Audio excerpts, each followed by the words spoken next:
क्या आपने सोचा था कि ईरान युद्ध जो एक लिमिटेड मिलिट्री कॉन्फ्लिक्ट के रूप में पेश किया गया था शुरू में, अब उसमें सांस्कृतिक यानी कल्चरल, एजुकेशनल और सिविलियन स्पेसेस भी इनडिस्क्रिमिनेट टारगेट बन चुके हैं। यानी अब इन जगहों को भी डिस्ट्रॉय किया जा रहा है, यहां भी बम और मिसाइल मारी जा रही है। रिपोर्ट्स के मुताबिक ईरान में अब तक कुल 120 कल्चरल साइट्स डैमेज हो चुकी हैं। अब याद रखिए कि ईरान एक बहुत पुराना सिविलाइजेशन है।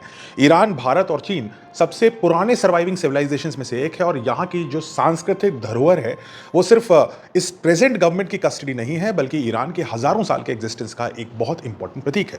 लेकिन फिर भी उनको टारगेट बनाया जा रहा है। इसमें म्यूजियम्स, हिस्टोरिक बिल्डिंग्स और हेरिटेज लोकेशंस पे जबरदस्त बमबाजी करी गई।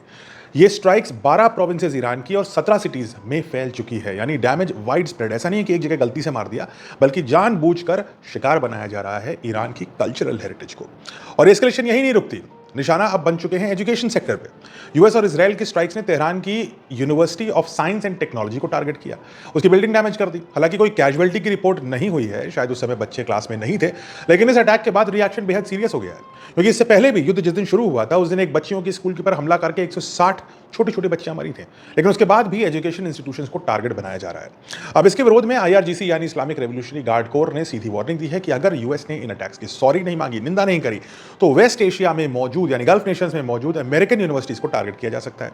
आईआरजीसी ने कह दिया कि अब स्टूडेंट्स, प्रोफेसर्स और स्टाफ अपने अपने कैंपस से 1 किलोमीटर दूर रहे, क्योंकि कभी भी ईरान की कोई भी मिसाइल अलग अलग प्रकार की या कोई ड्रोन उन जगहों को अब टारगेट कर सकता है। यानी थ्रेट अब ऑफिशियली एक्सपैंड हो चुका है और जो ईरान पर अटैक किया गया अब वो उसका बदला उसी जगह से लेगा, यूएस और इजराइल से। टारगेट्स कौन हो सकते हैं? Possible targets Texas ANM university है कतर में, कतर कैंपस है उसका।